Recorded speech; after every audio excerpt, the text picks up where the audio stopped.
আমি কাবা ধ্বংস করব। আজ কেউ আমাকে থামাতে পারবে না। পালাও মক্কাবাসী, পালাও, পাহাড়ের চূড়ায় ওঠো। কি হয়েছে? এত হট্টগোল কিসের? সে আসছে, আব্রাহা আসছে, সাথে পাহাড় সমান হাতি।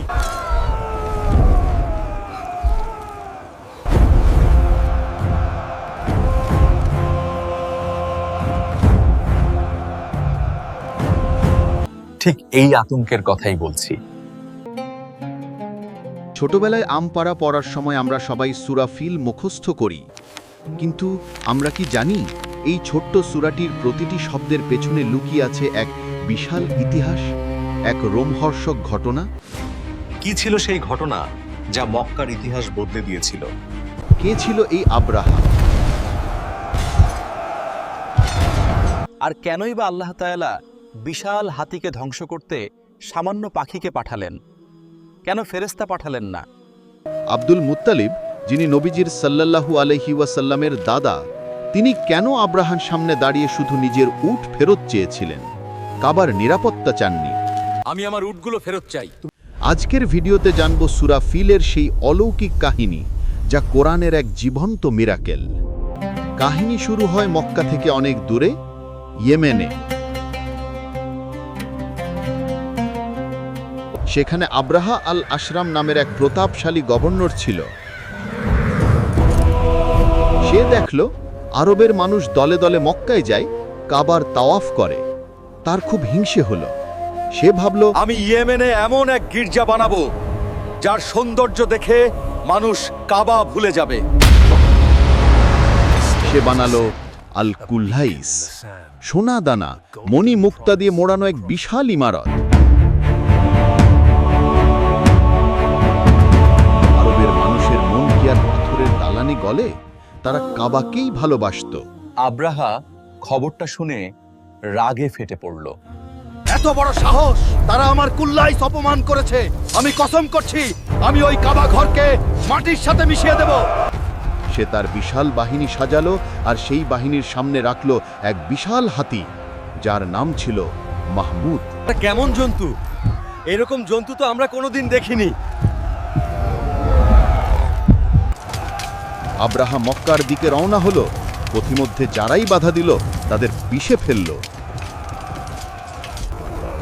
আব্রাহা যখন মক্কার সীমান্তে পৌঁছালো, তার সৈন্যরা মক্কাবাসীর গবাদি পশু লুট করে নিল।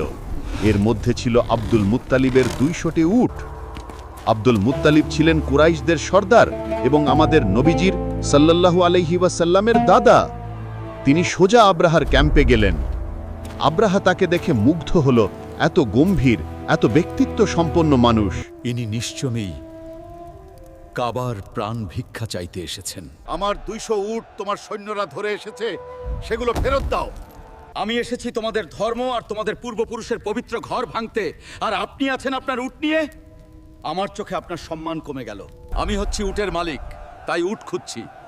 আর এই ঘরের একজন মালিক আছেন, তিনি নিজেই তার ঘর রক্ষা করবেন। কি অটুট বিশ্বাস! তিনি জানতেন মানুষের সাধ্য নেই আব্রাহার এই বিশাল বাহিনীকে থামানোর। আবার দরজায় ধরে আল্লাহর কাছে ফরিয়াদ করলেন। পরদিন সকাল হলো। আব্রাহা হুকুম দিল, আক্রমণ করো।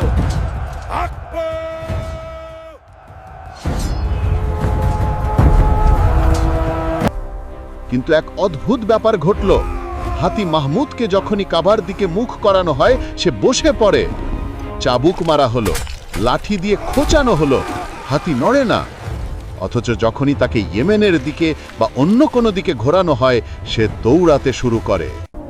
আল্লাহ তার ঘরকে রক্ষা করার জন্য এক অবলা প্রাণীকে থামিয়ে দিলেন। ঠিক তখনই আকাশের কোণ থেকে এক কালো মেঘের মতো কিছু ধেয়ে আসতে দেখা যাচ্ছে।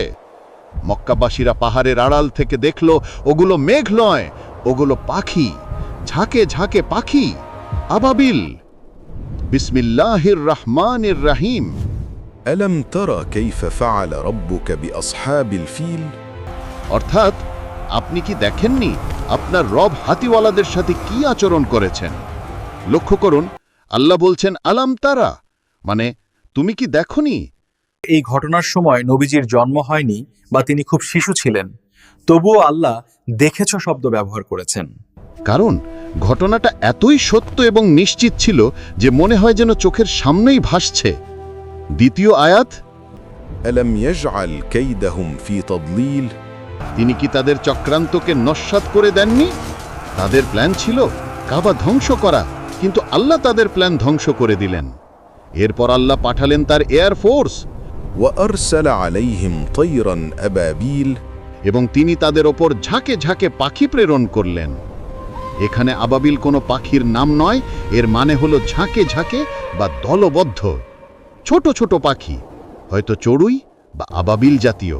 তাদের ঠোঁটে একটা আর দুই পায়ে দুটো, মোট 3টি করে পাথর ছিল। তারমিহিম বিহিজারাতিম মিন সিজ্জিল, অর্থাৎ যারা তাদের ওপর পোড়া মাটির পাথর নিক্ষেপ করছিল। সিজ্জিল মানে আগুনে পোড়ানো শক্ত মাটি বা কঙ্কড়। এই পাথরগুলো ছিল মটরশুঁটির দানার মতো ছোট, কিন্তু এর ক্ষমতা ছিল বুলেটের চেয়েও বেশি। যার মাথায় পড়ছিল তার শরীর ভেদ করে নিচে দিয়ে বের হয়ে যাচ্ছিল।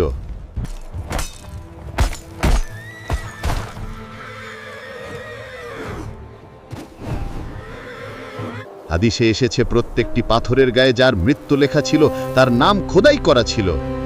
আব্রাহার শরীর পচে গলে খসে পড়তে লাগলো। সে তৎক্ষণাৎ মরল না, বরং ধুকে ধুকে ইয়েমেনে গিয়ে এক ভয়াবহ অবস্থায় মারা গেল, যাতে সে দুনিয়ার জন্য দৃষ্টান্ত হয়ে থাকে। শেষ আয়াতটি সবচেয়ে ভয়ঙ্কর। فجعلهم كعصف مأكول অর্থাৎ তবে তিনি তাদের ভক্ষিত তৃণলতার মতো করে দিলেন। আস মানে শস্যের পাতা বা ভুসি, আর মাকুল মানে যা পশু চিবিয়ে খেয়ে ফেলেছে। কল্পনা করুন, একটা গরু ঘাস খাওয়ার পর সেটা যেমন দুমড়ে মুচড়ে যায়, আব্রাহার বিশাল বাহিনীর অবস্থা ঠিক তেমনই হয়েছিল। রক্ত মাংসের মানুষ মুহূর্তেই চিবানো ভুসিতে পরিণত হয়েছিল। তাফসির ইবনে কাসির এবং সিরাতের গ্রন্থগুলোতে এই ঘটনার বিস্তারিত বিবরণ এসেছে। এবার আসি আসল কথায়। এই ঘটনার সাথে আজকের আমাদের জীবনের সম্পর্ক কি? অহংকার পতনের মূল। তুমি যত শক্তিই দেখাও, আল্লাহর শক্তির সামনে তা কিছুই না। আব্রাহা তার ক্ষমতা, তার টেকনোলজি, হাতি নিয়ে গর্ব করেছিল। আল্লাহ দেখালেন, তোমার হাতিকে মারার জন্য আমার ডাইনোসরের দরকার নেই, আমার হুকুমে সামান্য পাখিই যথেষ্ট। আজকেও আমরা যখন পাওয়ার, পজিশন বা টাকা নিয়ে অহংকার করি, মনে রাখা উচিত আল্লাহর কাছে আমাদের ধূলিসাৎ করতে এক মুহূর্তও লাগে না। একটা ছোট্ট ভাইরাস এসে আমাদের দেখিয়ে দিয়েছে আমরা আসলে কতটা অসহায়। দ্বিতীয় শিক্ষা, আল্লাহর ওপর ভরসা। আব্দুল মুত্তালিব জানতেন তিনি দুর্বল, তাই তিনি লড়াইয়ে যাননি, বরং মালিকের ওপর ভরসা করেছেন। যখন সব দরজা বন্ধ হয়ে যায়, তখনও আসমানের দরজা খোলা থাকে। আপনার জীবনেও যদি আব্রাহার হাতির মতো বিশাল কোনো বিপদ আসে, সেটা হতে পারে ঋণ, রোগ বা শত্রু, হতাশ হবেন না। যে রব কাবা রক্ষা করেছেন, তিনি আপনাকেও রক্ষা করবেন। সূরা ফিল আমাদের শিখায়, প্রতিপক্ষ যত শক্তিশালী হোক, আল্লাহ যদি সাথে থাকেন, বিজয় সুনিশ্চিত। ভিডিওটি ভালো লাগলে শেয়ার করে অন্যদের জানার সুযোগ করে দিন। দেখা হবে পরের ভিডিওতে। আসসালামু আলাইকুম। ألم تر كيف فعل ربك بأصحاب الفيل ألم يجعل كيدهم في تضليل وأرسل عليهم طيرا أبابيل ترميهم بحجارة من سجيل فجعلهم كعصف مأكول